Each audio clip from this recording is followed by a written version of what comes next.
Hello, Libra. Although I want to say, I mean, this is a big reading. I mean, in the sense of the energies that are appearing here. I almost want to say that there's a collective nature to this just because it's so big. Or that it is, you know, about Libra energy in some way. And maybe it has something to do with this air trine. Now, there isn't technically an air trine happening. Jupiter is still in a trine to Pluto, although he'll be moving away from that. And the South Node is still in Libra, but not in a trine officially. But just this energy of Gemini, Aquarius, Libra with Jupiter, and then actually the whole stellium in Gemini at the moment that includes the Sun and Mercury and Venus. And then Pluto in Aquarius, and then this South Node in Libra.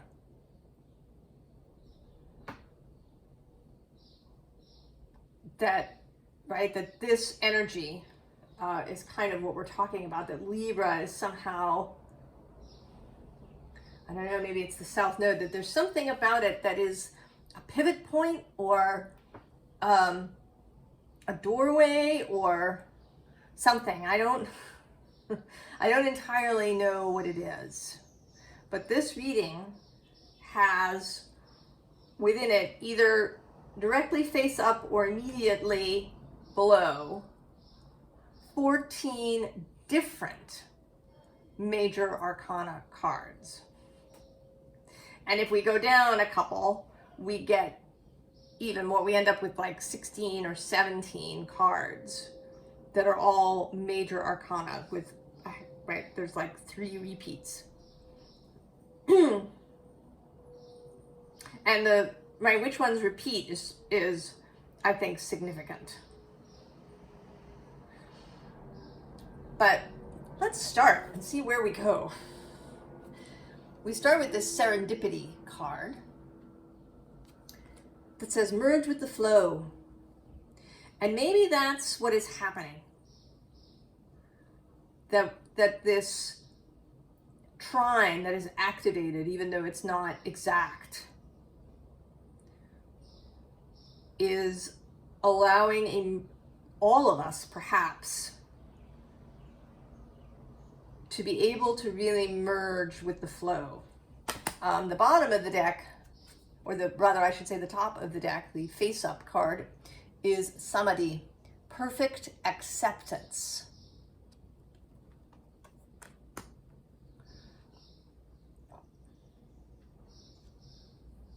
Now the bottom of the deck says Hex. And the text says, be still and allow the enemy to reveal themselves. But that isn't it. That it's something about just revelation, not the enemy necessarily. I mean, this card, you know, when it sits in shadow, it's a little hard to see what's going on in it. But when it moves more into the light, you can see that it is a person with this horned mask on. So there's something that was revealed, that was seen, and that allowed you to merge with the flow. I mean, it may have been this acceptance. So we start out of the gate with Justice, Libra's card. And this card always makes me feel like some sort of decision made, right? She is, you know, I see her as maybe having, you know, considered this sword, waved it around a little bit, and then she brings it to the ground with an audible sound, right? A click to the floor, because she has made her decision. She's made a choice. She has made a commitment. She's made a vow, perhaps. Right below her, the Lovers. So her choice is a heart-based one. Made from love, made from passion, made from desire, made from openness, made from fellowship to other people. Below that is the Ace of Wands.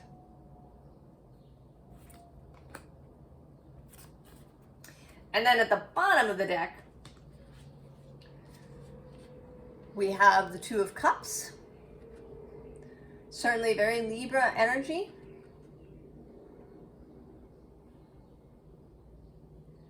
This union. You know, it seems like two people sort of clinking their glasses together in a toast. And immediately next to that is Strength. Major Arcana number 3.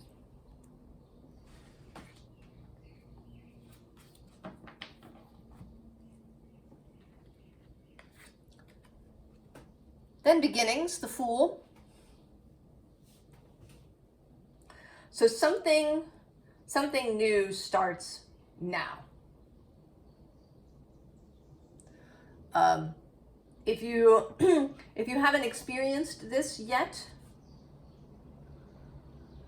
then you will. It's coming soon. That this energy of shift and change and flow is going to cause a new beginning. And I want to say that that at first it's going to be a really internal beginning. The reading actually doesn't really talk too much. It does a little bit, but not too much about the specifics of external circumstances. So it may not be that this happens and then, you know, immediately the next day you get a new job offer, or right? This is bigger than that. It's bigger than any individual event that might occur in your life. It is sort of an entire reordering of how things are for you.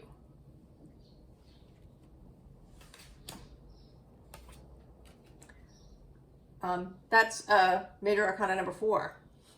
Number 5 is the Hierophant, appropriately, as he is number 5. A real confidence now in your own spiritual understanding, in your ability to receive spiritual information, to receive guidance, to understand things, to understand other people,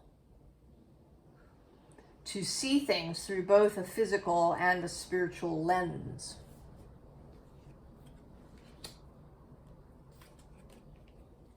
Empress, number 6.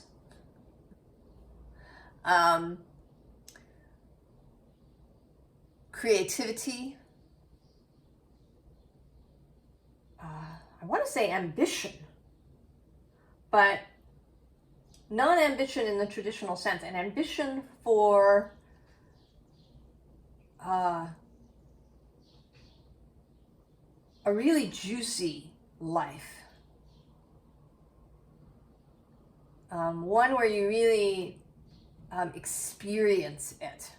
You know, it isn't necessarily about, you know, big experiences or, you know, big adventures, but that you really feel everything, that you really experience your life, you really enjoy it, right? It's a kind of sensual,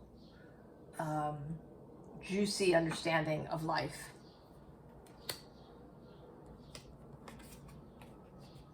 And then the Nine of Pentacles, culmination, mastery of the physical space and the physical realm.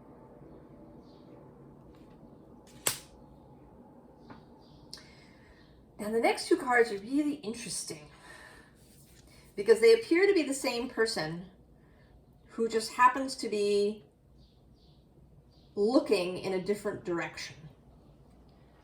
So we have this into me I see that is an internal focus, seeing those things that are within our own feelings, our own reactions, our own desires, your own desires. And here, beyond the ordinary, looking outward, seeing into into other realities, seeing into other realms, seeing into other timelines, seeing into the outer space altogether, into what is outside. But seeing it with this, right, with this metaphysical aspect, so that it is beyond the ordinary, not seeing things in their strictly mundane meaning. And that you are mastering both of these.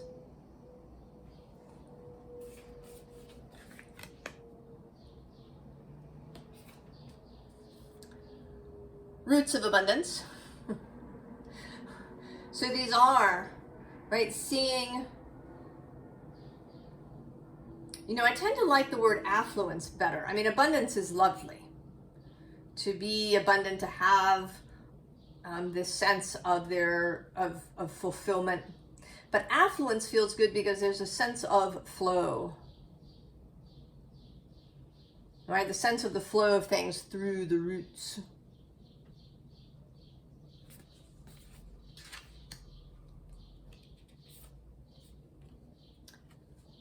Then broken open with this central fire lit up here. I mean, actually, she's sort of lit up all over.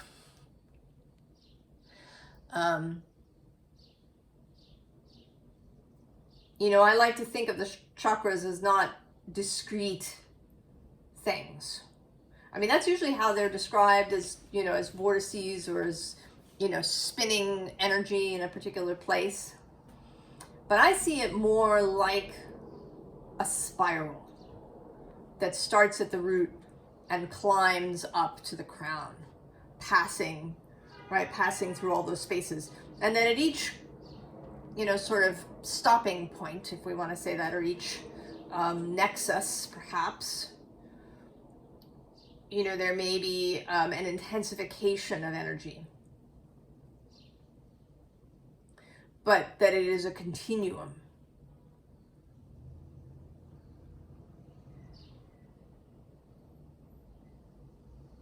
Yeah.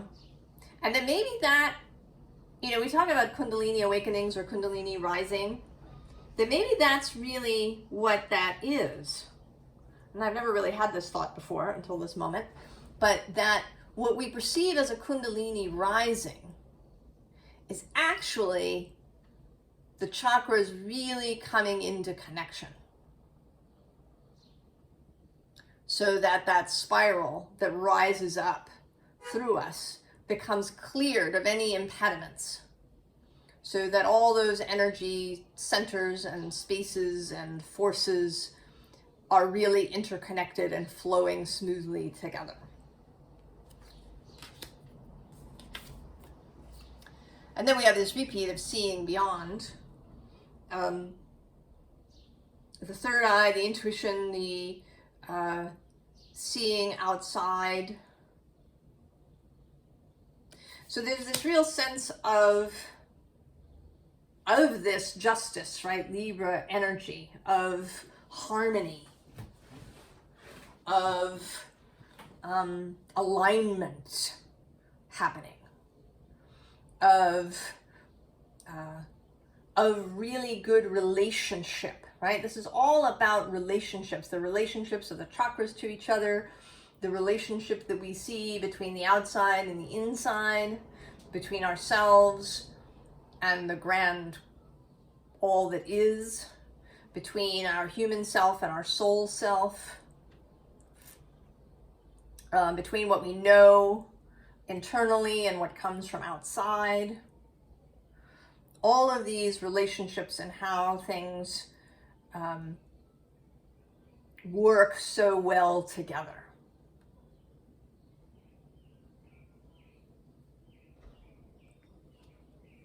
So then we have the world, major arcana number 7. Kind of repeating here, right, the Fool energy, the Fool and the world being interrelated as they, right, they are part of the interchange of the cycle.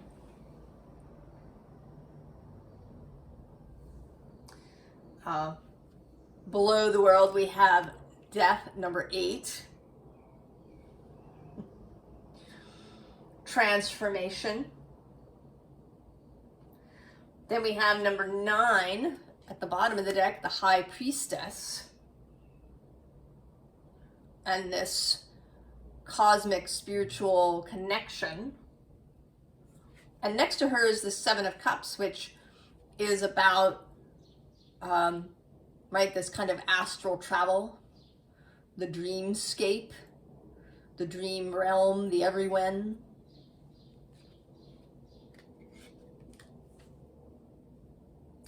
And then the Empress repeats, that's a repeat.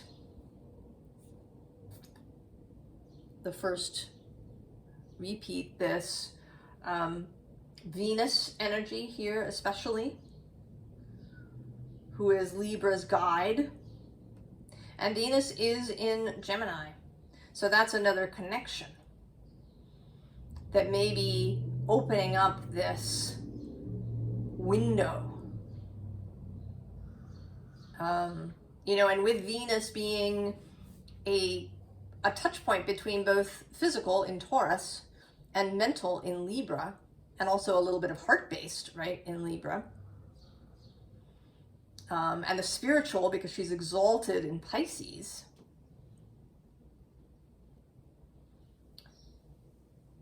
Pisces also has heart-based, as actually does Taurus, right? The heart kind of is everywhere in different ways. That's another connection and a way that this, right, all of these relationships are beginning to flow well, to be in really good relationship with each other, is through Venus.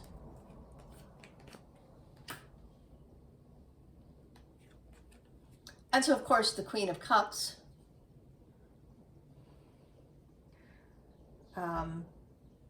real emotional intelligence and far-seeingness. Here as she gazes off into the distance.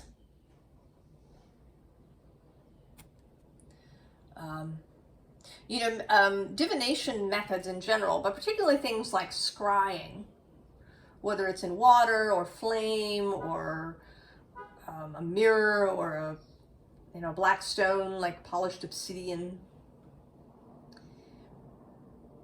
It's really kind of about allowing, right, allowing the third eye and the crown chakra to receive information, and then, you know, to have some sort of representation of that, right? You know, what the cards do for me is to allow me to get my own mind out of the way. But,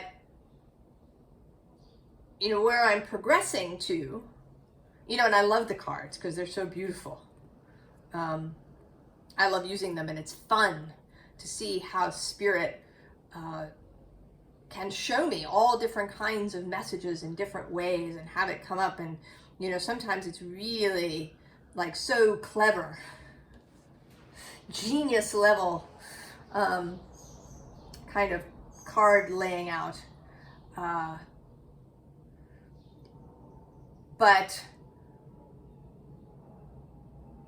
the truth of it is that the cards are not necessary, right? The stone or the bowl of water or the runes are not necessary. They are a way for us to possibly get our mind out of the way, or to, you know, give our mind a really good representation that it can, you know, attach itself to for understanding. But the message arrives anyway, whether the tool for divination is there or not. And so that, right, I sort of feel that she's got this cup, but she's not looking into the cup. She's just, you know, looking off into the distance. And then there's this Two of Pentacles that I really like, because it's like a dance. That this isn't, you know, it's no longer this sense of juggling and perhaps feeling slightly out of control, as the Two of Pentacles can sometimes feel like overwhelmed. You know, it's too much to be forever juggling. Whereas this is the dance.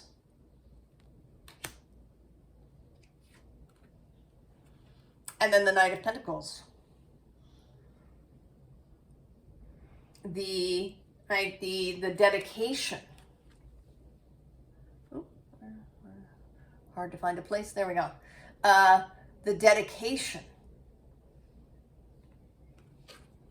to this. Continuing. Having discipline, having devotion. And then the Hanged Man.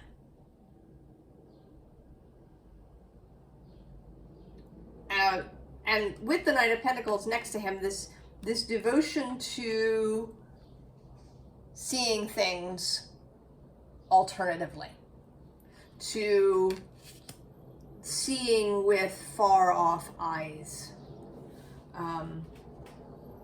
Odin had his 2 ravens that would bring him news. And so that is, right, that could be a symbol, right, that you have your own ravens that bring you news. Right, the Hanged Man is this space of receptivity. He is associated with water, traditionally.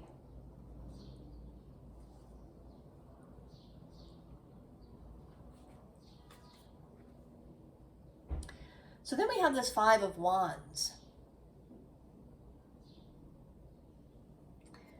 And there may be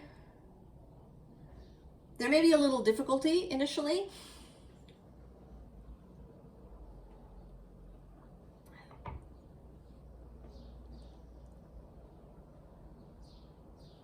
Or maybe there was difficulty and you're now overcoming that or moving past it. You know, these 2 people who aren't talking to each other.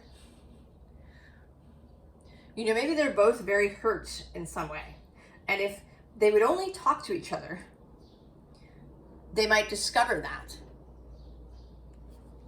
They might discover that they both feel similarly.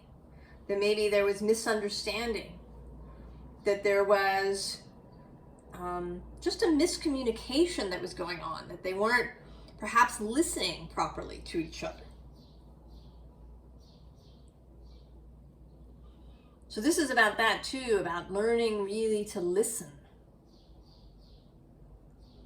to other people, to the world around us.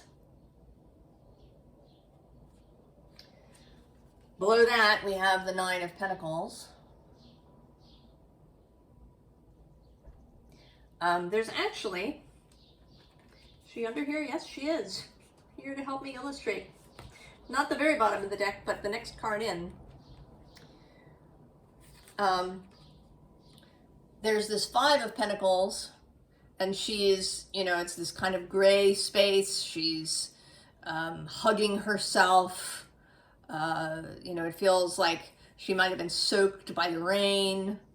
It's this abandoned, lackful feeling in this card. And then there's the Nine. And it's like everything's changed. Right? We have the same portal in the background, but it's completely different. Now it's gorgeous and lit up. And she has knowing and understanding and self-confidence and mastery over this physical realm. She does not feel abandoned or alone or lackful anymore.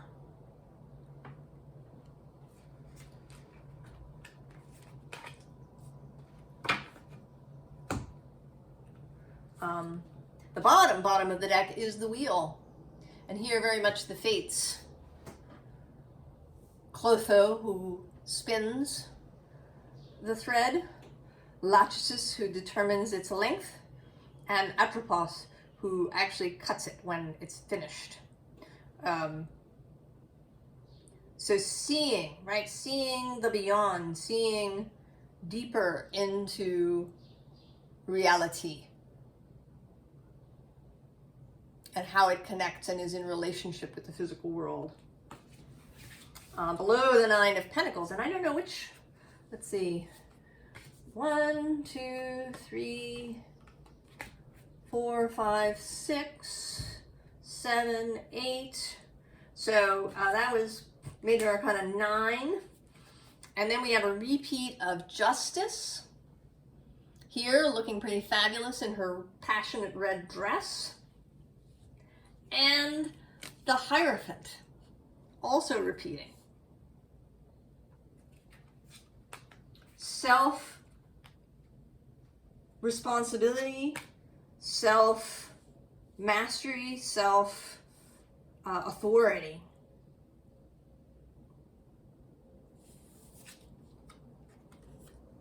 Four of Wands. So a little more peacefulness.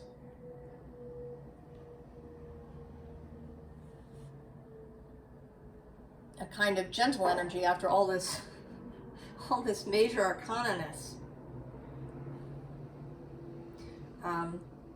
People often talk about the major arcana as that which is beyond you, that which is not in your control, these kind of universal energies that are moving.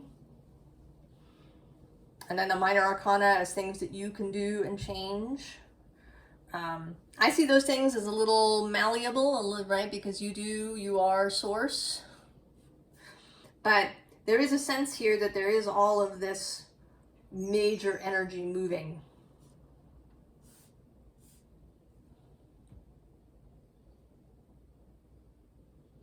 And it is, you know, most of the planets, right? Many of them.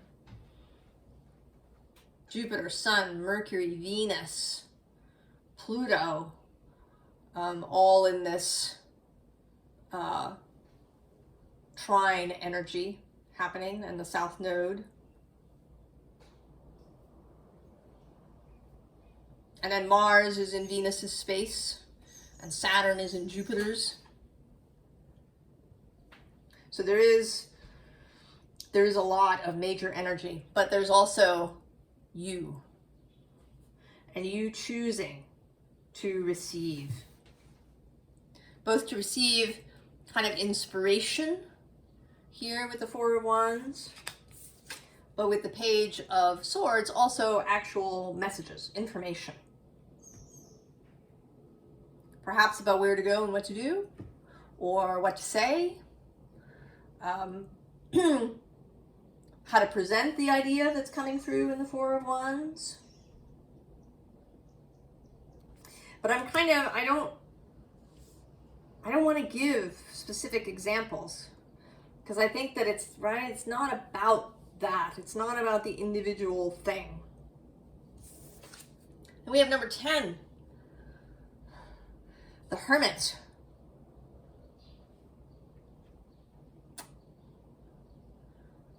more that keeping your own counsel.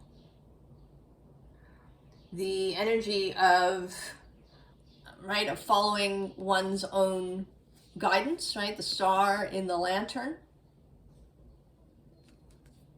And this hermit has, she has a real magician vibe. You know, with her lantern being, you know, this kind of eldritch, cool red fire. And she's got that raven with the little, it's got a little heart medal on his chest. There's all this fire kind of going on. So there is a magician feeling to this hermit too. And then the Queen of Wands, extra fabulous, extra inspired, right? Aries coming to call from across the way with the North Node.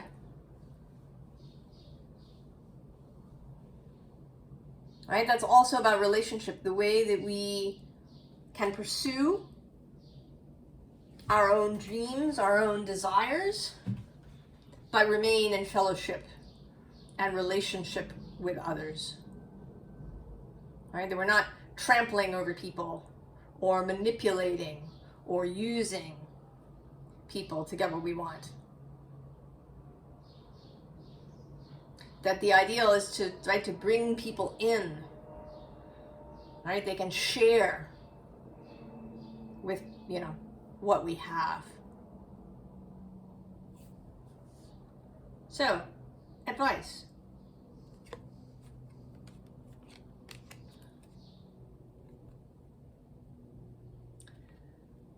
The caged bird, right? That may be where some of us are at. But I don't think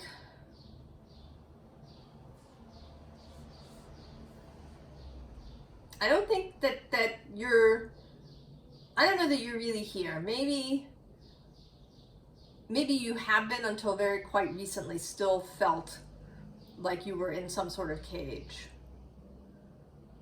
That you were having, right, that there was something sticking where you just couldn't quite make the transition into this, you know, merging with the flow.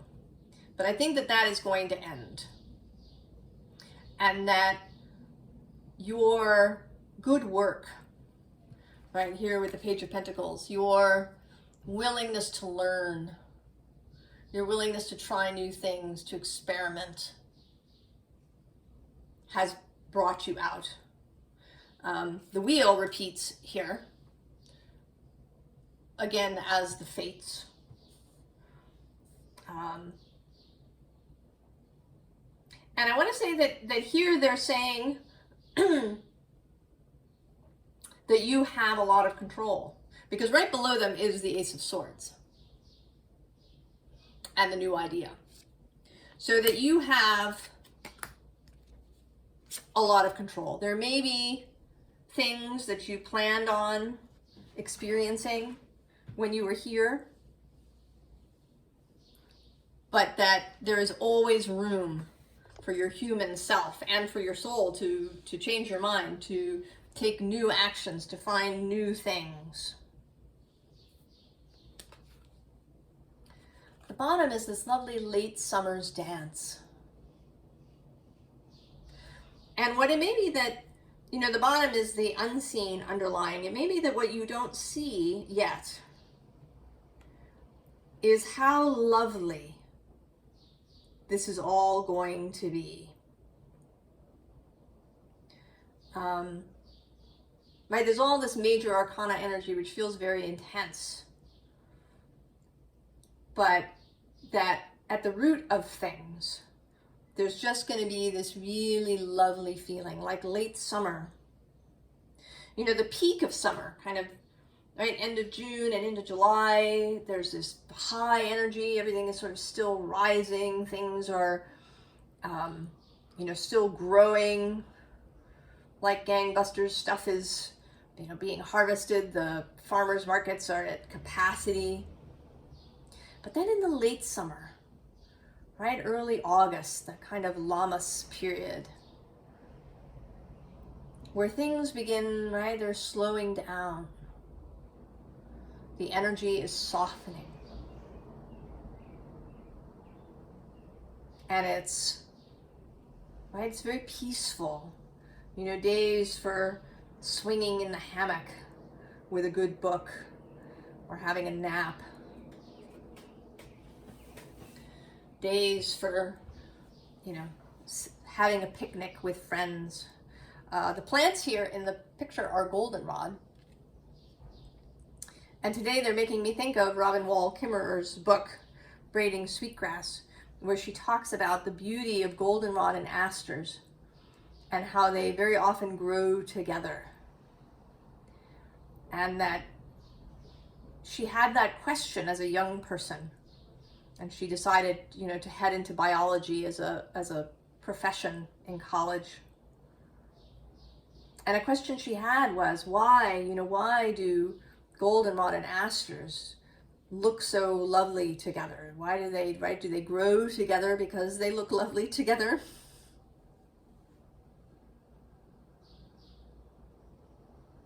So also thinking about things like that, opening our mind to such contemplation.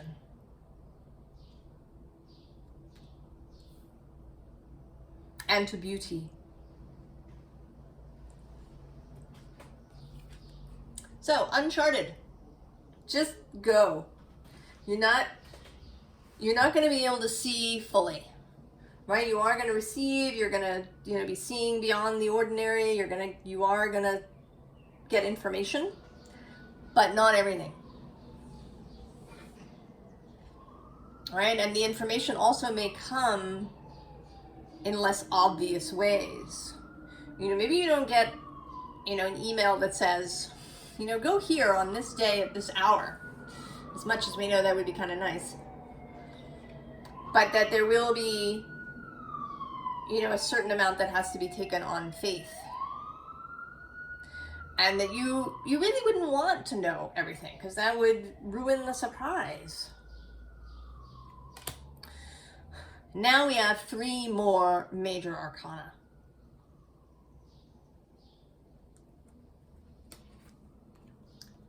Judgment, right? Just go. Right? This is like, I sometimes see the 10 of Swords as leaving the corpse behind. Just go. Don't look back.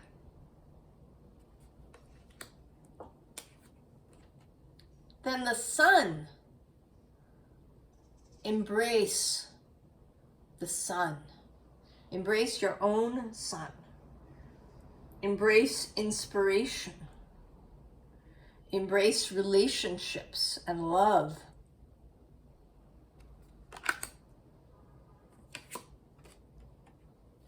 And then the Creatrix. Of course. Go forth and create. Don't look back. Don't use the past as a guide. This is new. This is new.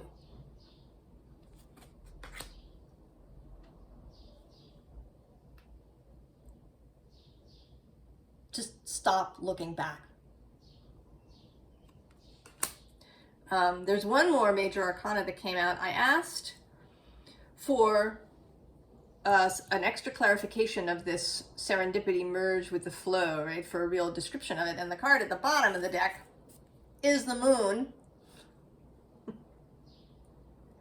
Here with its mystery, but also with this plunging, right, this woman plunging into the deeps of the lake.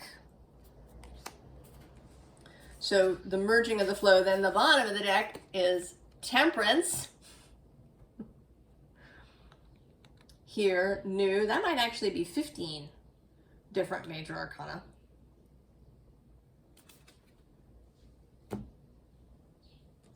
And then the cards that came out, right, this Two of Swords, which can you know, this Two of Swords energy, where like when we don't know where to go or what to do, or we feel, you know, here it seems like maybe she's being attacked by these birds rather than hearing what they have to say, or that she feels attacked. You know, it's possible that these birds are really, right? They're really trying to give her some sort of message, but she keeps swatting them away. And to be, right, to merge with the flow becomes 3 cards that came out. The King of Wands, the Knight of Cups, and the Queen of Wands.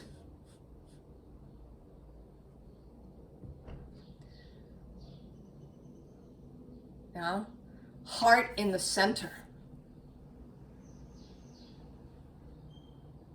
Taking action from the heart in the center. And then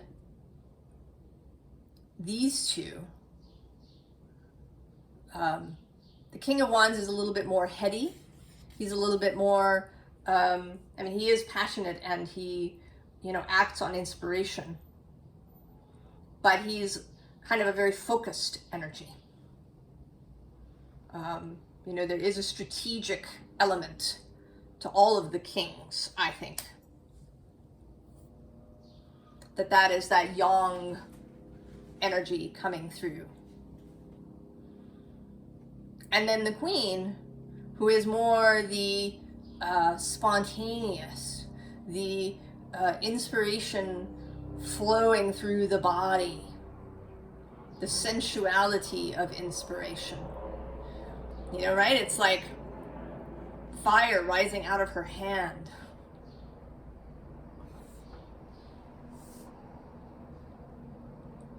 And the combining of these things.